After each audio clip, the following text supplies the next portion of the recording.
Good afternoon, everybody. It's BDF44 coming at you with another video. So, of course, I've been talking about the Eastern Conference as well as the Western Conference, but obviously my focus is the Western Conference because it's what I'm familiar with. My team's over here, we're playing, so if I seem to be much more in depth with the Lakers Nuggets series, it's because I'm more invested in it, and of course I know much more about the Western Conference teams. So I kind of just claim ignorance. I've been watching the Boston Celtics and Heat kind of from afar, more or less. I watched the series to a degree, but I kind of end up doing something else while the game is on, that kind of stuff. So I'm also rely upon other people to kind of give me my points, and then I'll try to make a decision on how I see the series going based on what it is that they're hearing. So it's just an opinion piece based on moderate information about both teams, and not so much about the specifics of this here series. So yeah, just want to put that disclaimer out there for this particular series and for any past videos I may have had about this series, because that's not my specialty, talking about teams that I don't really watch. But as you guys know, I do follow the moves that every team makes, so that's more along the lines of what I can really give you in regards to the Celtics and the Heat.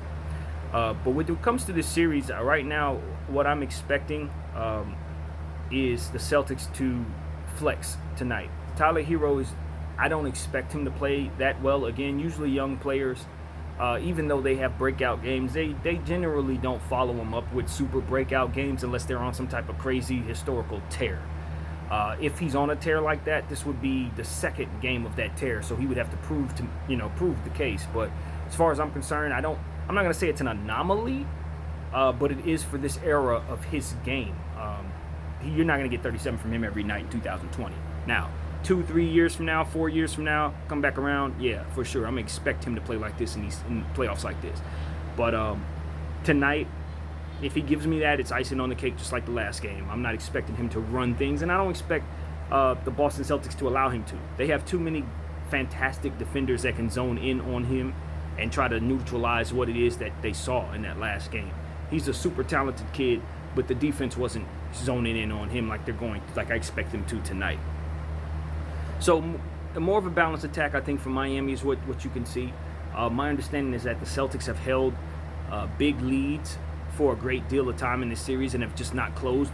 And that's pretty much what I think was going on anyway without even watching. They just don't have the sustainability, the Celtics don't, to keep up with the Heat's shooting. I do like what the Jimmy Butler and Marcus Smart bring to their teams respectively in terms of energy, intensity, defense, playoff, just playoff basketball. They definitely embody what it means to play playoff ball, and they bring a little bit of the same thing to one another's teams, even in different roles, obviously respective. But at the end of the day, tonight is a Celtic night, if you ask me.